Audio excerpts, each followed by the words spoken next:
Continuando com o nosso painel de Justiça e Segurança Pública, trazemos agora uma pessoa que luta pela defesa da pessoa com deficiência e do idoso. Ela é promotora de justiça do Estado de São Paulo. Com vocês, Maria Cláudia Beré. Eu gostaria de saudar todos os participantes desse fórum e os participantes dessa mesa. E também gostaria de agradecer o convite do senhor Gilberto para participar e a oportunidade do Ministério Público falar um pouquinho sobre essa questão tão importante que é o envelhecimento da população. Eu vou começar contando um dado para vocês, né, que nos últimos 10 anos a população acima de 60 anos aqui no Brasil aumentou quase 40%. E nós já estamos com mais de 31 milhões de idosos no nosso país. Esses idosos estão localizados principalmente nas regiões Sudeste e Sul, e o envelhecimento é uma realidade. Então, nós temos um número cada vez maior de pessoas idosas e a necessidade de adequação a essa nova realidade, seja a adequação das políticas públicas e das ações governamentais, seja a adequação dos particulares, das empresas, dos empregos. Então, acho que é muito importante falar sobre essas duas questões. Em relação à política pública, nós temos um princípio basilar na Constituição Federal, que também é reproduzido no Estatuto da Pessoa Idosa, na Lei da Política Nacional da Pessoa Idosa, que é responsabilidade do Estado, da sociedade e da família assegurar os direitos da pessoa idosa. Então fica bem claro que é uma responsabilidade compartilhada entre três entes, né? Primeiro a família, a sociedade e o poder público. Então isso causa uma grande mudança de paradigma, porque antigamente a responsabilidade de cuidar das pessoas idosas era apenas da família. E as mulheres que não estavam inseridas no mercado de trabalho acabavam se dedicando a essas atividades.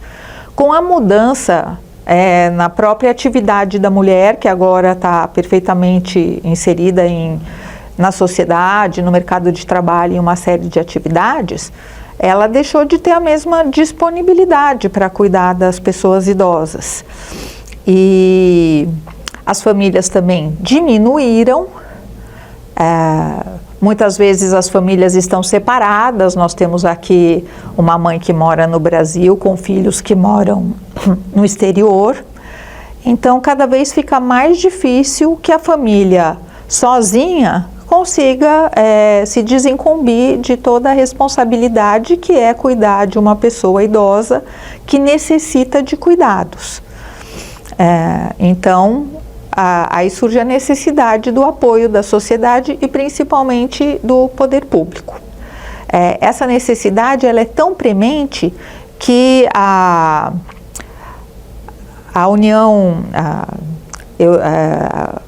OEA aprovou uma convenção interamericana dos direitos da pessoa idosa, que prevê que o cuidado com a pessoa idosa é uma responsabilidade compartilhada entre o poder público e as famílias.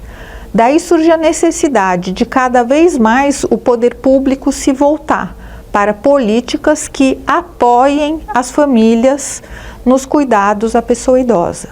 Mas como que o poder público vai criar uma política que ajuda a família em um cuidado que deve ser feito em casa? Bom, nós temos várias políticas possíveis. Uma das políticas que é muito necessária, que já começou a ser implementada em vários municípios, mas que ainda tem uma implementação muito abaixo da necessidade, é a criação do Centro-Dia do Idoso, que é aquele lugar que a pessoa idosa, frágil, que não pode mais ficar sozinha, fica durante o dia. Ela faz suas refeições, ela recebe sua medicação, faz alguns tratamentos, faz uma atividade física ou uma atividade de lazer e à noite ela volta para casa. Então a família que trabalha, à noite pode cuidar da pessoa idosa porque tem essa disponibilidade. Essa política é excelente, porque ela mantém os vínculos afetivos, o idoso continua com a sensação de pertencimento à sua família, a família também continua satisfeita por poder cuidar e ter a pessoa idosa em casa, mas ela tem a possibilidade de compartilhar os cuidados e de exercer suas próprias atividades, né, durante o dia. Aqui em São Paulo, capital, nós temos um outro programa que chama Programa de Acompanhantes de Idosos. Então, essas pessoas, é uma política da saúde e os acompanhantes fazem parte de uma equipe onde também tem uma assistente social, uma enfermeira, um médico, um motorista. É uma política voltada sobretudo à saúde da pessoa idosa e da sua inserção no sistema público de saúde. Então, o acompanhante vai ajudar na marcação de consultas, na retirada de remédios, eventualmente a equipe consegue transportar o idoso para fazer exames e acompanhar o idoso nessas ocasiões. Tudo numa base de objetivo de prevenção das questões da saúde para que não seja necessário a internação, o tratamento, né? Então vamos prevenir as questões de saúde para ter um envelhecimento com maior qualidade de vida. Aqui em São Paulo também nós temos um programa interessante que é de alimentação a domicílio. Então, poucas pessoas são atendidas, basicamente na região central da cidade, porém a prefeitura fornece as refeições, ela leva uma vez por dia uma refeição balanceada, geralmente para pessoas idosas que moram sozinhas, tem uma sopa para tomar no jantar também, e a pessoa tem uma alimentação nutritiva, o que ajuda também na prevenção aos problemas de saúde. Então, o objetivo é esse, que o Estado possa ajudar a família que está cuidando da pessoa idosa. Existe no Congresso Nacional uma lei da política de cuidados, porém essa lei ainda está em debates e não foi aprovada. Então, ainda está sendo discutida para ver como poderá ser feito o cuidado tanto de pessoas idosas como de outras pessoas que também necessitem.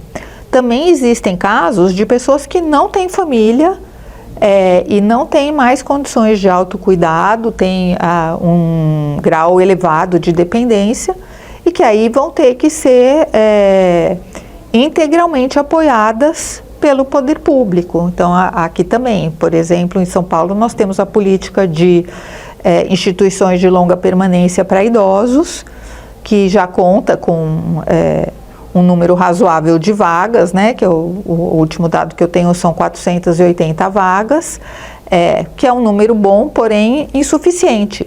E muitos municípios não contam com essa política que é cada vez mais necessária. Então, eu acho que é muito importante a gente ter em mente isso, tanto para conhecer e poder procurar as políticas quando há a necessidade, quanto para cobrar, né, cada um em seu município, em seu estado,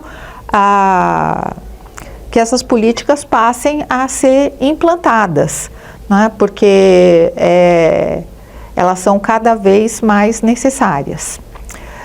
Eu também gostaria de falar um pouco aí sobre a participação aí das instituições privadas, né, na vida da pessoa idosa. Primeiro, começando pelo dado que eu já passei, né? São mais de 31 milhões de idosos no Brasil. Isso gera, assim, um nível de oportunidades de negócios e de trabalho muito grande. Então, cada vez mais haverá necessidades de produtos e serviços destinados a esse público. E aqui é interessante a gente lembrar que a pessoa se torna idosa aos 60 anos, E ela será idosa aos 70, 80, 90, 100, porque nós temos sim população centenária. Então, é um segmento que a gente fala em pessoas idosas, mas é um segmento muito heterogêneo. Nós temos muitas pessoas idosas saudáveis, ativas, participando inclusive do mercado de trabalho, enquanto temos também pessoas frágeis que necessitam de cuidados. Então, os dois grupos, né, as pessoas mais saudáveis e as pessoas mais frágeis, necessitam de produtos e serviços, e com o aumento dessa população, esses negócios que se dedicarem a essa faixa da população vão estar cada vez maiores, né? Temos ainda, né, a questão das oportunidades de emprego, porque tudo que se relaciona ao cuidado da pessoa idosa são serviços que dificilmente serão automatizados. E aí são oportunidades num mercado que muda tanto e que tantas vagas de trabalho são fechadas em função da tecnologia. Na parte de cuidados e serviços dedicados a pessoas idosas frágeis, a tecnologia dificilmente vai substituir o emprego humano. Então, são áreas em todos os níveis, né? No nível superior, no nível médio, no nível básico de instrução, que vão sempre ter as oportunidades. Então, eu acho que eu passei uma mensagem aí importante, relacionada ao envelhecimento. Acho que nós temos que lembrar várias questões. Primeiro, que o envelhecimento não é um problema só de quem já é idoso.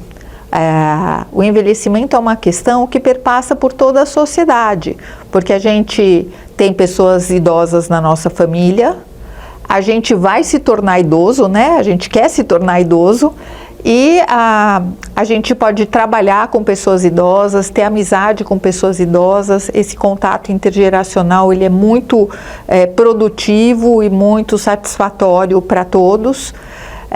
Então, acho que o mais importante é a gente pensar no próprio envelhecimento, no envelhecimento das pessoas que estão à nossa volta, para a gente envelhecer com saúde e ter uma fase bacana, feliz, produtiva e ativa após os 60 anos.